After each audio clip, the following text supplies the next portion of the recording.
আসসালামু আলাইকুম। আমি জাবেদ।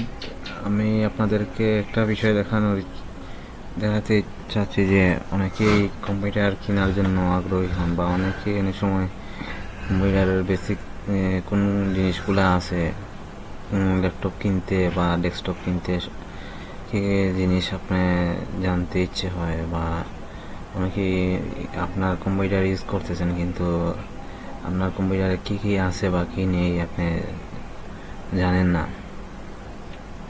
এজন্য আমি আপনাদেরকে একটি কমান্ড দেখাবো যে এভাবেই আপনারা খুব সহজে আপনার ল্যাপটপ বা ডেস্কটপে কী রকম কনফিগারেশন আছে বা মেমোরি আছে বা গ্রাফিক্স কীরকম আছে, আপনি খুব সহজেই কমান্ডের মাধ্যমে আপনি জেনে যাবেন। এজন্য আপনাকে টাইপ করতে হবে উইন্ডোজ দিয়ে আর, তারপর এইভাবে আসবে।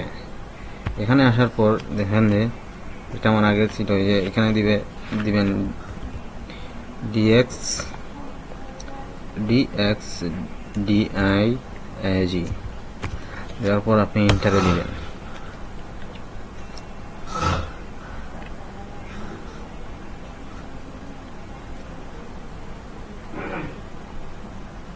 একটু সময় নিচ্ছে।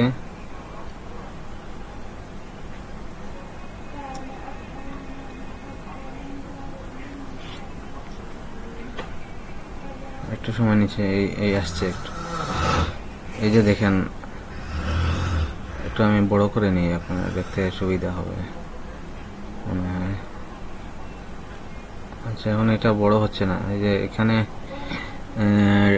কম্পিউটার নেম, যে উইন্ডোজ 10 দেওয়া আছে, এই যে ল্যাঙ্গুয়েজ ইংলিশ, এই যে মডেল গুলা সব কিছু দেওয়া আছে, বায়োস, প্রসেসর, সবগুলোই আপনি এখান থেকে জানতে পারবেন, মেমোরি, ফাইল। এরপরে আমরা নেক্সট পেজ যে এই যে ডিসপ্লে কীরকম আছে, গ্রাফিক্সের মেমোরি এইগুলো আছে। এরপর সাউন্ড সিস্টেমের এইগুলো দেখাবে, এরপর ইনপুটের এইগুলো দেখাবে। তো আপনি আপনার কম্পিউটারের বা পিসিতে আপনি খুব সহজেই এইভাবে এই কমান্ড ব্যবহার করে উইন্ডোজ আর এরপর ডিএক্স ডিআইএজি এই কমান্ডগুলো ব্যবহার করে আপনি আপনার কম্পিউটারের ইনফরমেশনগুলো খুব সহজেই জানতে পারবেন। ধন্যবাদ।